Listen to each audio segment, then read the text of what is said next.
Hello welcome to our channel. ఇదొక fashion అయిపోయిందండి. Cinema ఫంక్షన్లలో రాజకీయాల గురించి మాట్లాడడము, లేకపోతే ఏదైనా వ్యక్తిగత కక్షతో ఒకరిని టార్గెట్ చేస్తూ వేదిక దొరికింది కదా, మైక్ దొరికింది కదా అని ఇష్టారీతిన వాగడము అదొక ఫ్యాషన్ అయిపోయింది. ఇప్పుడు లైలా అనే సినిమా ఫంక్షన్ లో ఈ 30 years పృథ్వీ అనే వెధవ ఏదో వాగాడు. ఇప్పుడు ఆ సినిమా మొత్తానికే అది ఎఫెక్ట్ అయ్యేలాగా ఉంది. నోటి దూల అంటే దీన్నే అంటారండి. 150 ఉండేటివి తర్వాత 11 అయ్యాయి. డైరెక్టర్కి ఆ ఉద్దేశం ఉందో లేదో మనకు తెలియదు, కానీ స్టేజ్ ఎక్కేసి మైక్ దొరికింది కదా అని ఇష్టారీతిన మాట్లాడితే మూతి పళ్ళు రాలుతాయి. ఇది నేను ఏదో స్వయంగా నిర్ణయం తీసుకుని నేను చెప్పేది కాదండి. వైఎస్ఆర్ కాంగ్రెస్ పార్టీ వాళ్ళ అభిమానులు, సోషల్ మీడియాలో పనిచేసే వాళ్ళు స్వచ్ఛందంగా వారు బయటకు వచ్చి బాయ్కాట్ లైలా అని చెప్పేసి ఈ రోజు ఒక హ్యాష్ ట్యాగ్ ని ట్రెండ్ చేస్తున్నారు. దాదాపు 30,000 40,000 పోస్టులు పడ్డాయి బాయ్కాట్ లైలా అని చెప్పేసి. ఆ లైలా సినిమా 14వ తేదీ రిలీజ్ అవుతుందంట. నిర్మాతలకు, డైరెక్టర్స్ ఒకటి చెప్తున్నాను, ఈ నోటిదూల వెధవల్ని మీరు స్టేజ్ పైన మాట్లాడిస్తే బొక్క మీకే పెద్ద బొక్క పడుతుంది. క్లియర్ గా చెప్తున్నానండి డైరెక్టర్స్ కి, ప్రొడ్యూసర్స్ కి. రాజకీయ నేపథ్యం ఉన్న సినిమానో లేకపోతే సామాజిక సమస్యల్ని వాళ్ళు ప్రజెంట్ చేస్తున్న సినిమాలు అయితే దాన్ని కొంతవరకు మనం అర్థం చేసుకోవచ్చు, కానీ సంబంధం లేని సినిమాలు, ఒకటేదో ఆడగెట్ట పేసుకుంటాడంట సినిమాలో, సంబంధం లేని సినిమాలు, లవ్ స్టోరీలు, ఇంకొక సినిమా ఫంక్షన్లలో రాజకీయాల గురించి మాట్లాడితే బొక్క మీకే. ఆ నోటిదూల ఆ రోజుకి తీరుద్దేమో. ఆ రోజుకి అబ్బా నేను మాట్లాడేసానని ఇంటికి పోయి 2 పెగ్గులు దాకా పడుకుంటాడేమో ఈ పృథ్వీ. కానీ బొక్క మీ సినిమాలకే.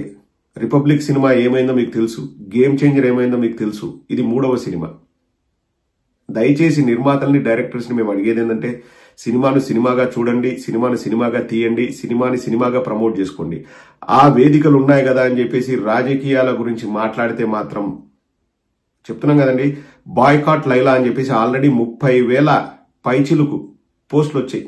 ఎక్కడ ట్విట్టర్లో, ఫేస్బుక్ లో అయితే మనం కౌంట్ చేయలేము. ఫేస్బుక్ లో, ట్విట్టర్లో విపరీతంగా ఆ సినిమాను బాయ్కాట్ చేయాలని చెప్పేసి ట్రోలింగ్ జరుగుతుంది. నేను ఈ రోజు ఎక్కడో చూసా, 3 గంటలకు 4 గంటలకు ఆ సినిమా బృందం వచ్చేసి ఏదో ప్రెస్ మీట్ పెడుతుంది అని చెప్పేసి.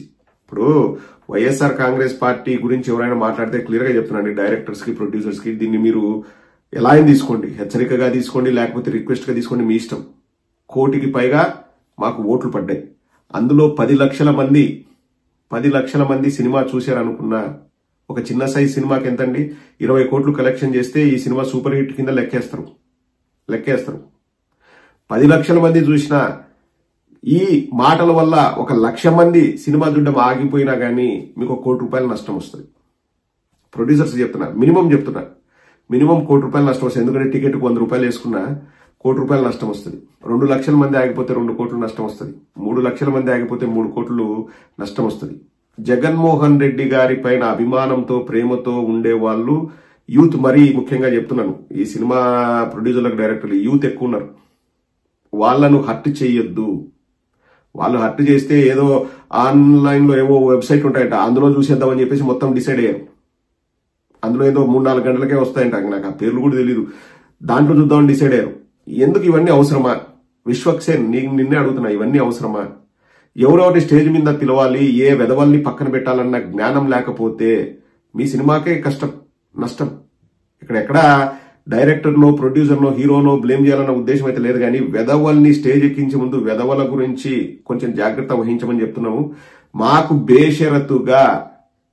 బేషరతుగా ఆ పృథ్వీ చేత క్షమాపణ చెప్పించకపోతే మా వాళ్ళు దీన్ని ఇంకా నెక్స్ట్ లెవెల్ తీసుకెళ్ళడానికి రెడీగా ఉన్నారు. యూత్ అంతా బాగా హర్ట్ అయి ఉన్నారు. విశ్వక్సేన్కే చెప్తున్నాను, బాగా హర్ట్ అయి ఉన్నారు. ఇది మళ్ళీ చెప్తున్నాం కదండి, బెదిరించడానికో లేకపోతే భయపెట్టడానికో కాదు, అవసరం లేదు. మేమనేది అవసరం లేదు. సినిమాని సినిమాగా చూడండి, సినిమాగా ప్రమోట్ చేసుకోండి. మేమందరం కూడా సపోర్ట్ చేస్తాం, సినిమాలు ఆడాలని బాగా కోరుకుంటాం. మాకేం ఎవరితో శత్రుత్వం లేదు. మైకులు దొరికినాయని ఈ వెధవ అసలు వీడి గురించి మాట్లాడితే నాకు చండాలంగా అనిపిస్తుందండి. అప్పుడు ఏదో ఆడియోలో ఏదో లీక్ అయిందని ఎస్వీబీసీ చైర్మన్ గా ఉన్నప్పుడు జనసేన వాళ్ళు, తెలుగుదేశం వాళ్ళు ట్రోల్ చేసి ఇతని నాశనాన్ని కోరుకుంది. వాళ్ళు సపోర్ట్ చేసింది వైఎస్ఆర్ కాంగ్రెస్ పార్టీ వాళ్ళు. మేమేం దాన్ని రైట్ అనలేదు, కానీ అవతల అంటుంటే అది ఆధారాలు బయటపడి ప్రూవ్ అయిన వరకు కూడా ఎవరు మాట్లాడొద్దు అని చెప్పేసి వీడికి సపోర్ట్ చేసింది మా వైఎస్ఆర్ కాంగ్రెస్ పార్టీ. వీడిని బద్నాం చేసింది జనసేన వాళ్ళు, తెలుగుదేశం వాళ్ళు. విపరీతంగా ట్రోల్ చేసి మానసికంగా కృంగిపోయేలాగా చేసింది వాళ్ళు. ఈ రోజు వచ్చేసి ఈ వెధవ వాళ్లకు ఒత్తాసు పలుకుతూ మనల్ని అంటాడండి. దీన్నే తిన్నింటి వాసాలు లెక్క పెట్టడం అంటే ఇదే చక్కటి ఉదాహరణ. ఇటువంటి లఫ్ట్ గాల గురించి బాధపడాల్సిన అవసరం లేదు, మనం ఏం కేర్ కూడా చేయాల్సిన అవసరం లేదు. ప్రొడ్యూసర్లకు డైరెక్టర్లకు చెప్తున్నాము, మీ సినిమాను అందరూ చూడాలని కోరుకోండి. ఇక్కడ ఎవరికి శత్రువులు కాదు, ఎవరికి మిత్రులు కాదు. సినిమా బాగుంటే చూస్తారు, లేకపోతే ఇటువంటి మాటలు మాట్లాడితే పని కట్టుకొని చూసే వాళ్ళు కూడా ఆగిపోతారు థియేటర్లకు రావడము. విశ్వక్సేన్, నీకది అవసరమా? బేషరతుగా ఈ పృథ్వీతో క్షమాపణ చెప్పించకపోతే, ఏదో కవర్ డ్రైవ్లు ఆడుకుంటూ ప్రెస్ మీట్లు పెడితే సరిపోదు. బేషరతుగా క్షమాపణ చెప్పించకపోతే మీ సినిమాకైతే ఖచ్చితంగా చూడాల్సిన వాళ్ళు థియేటర్లకి వెళ్ళరు.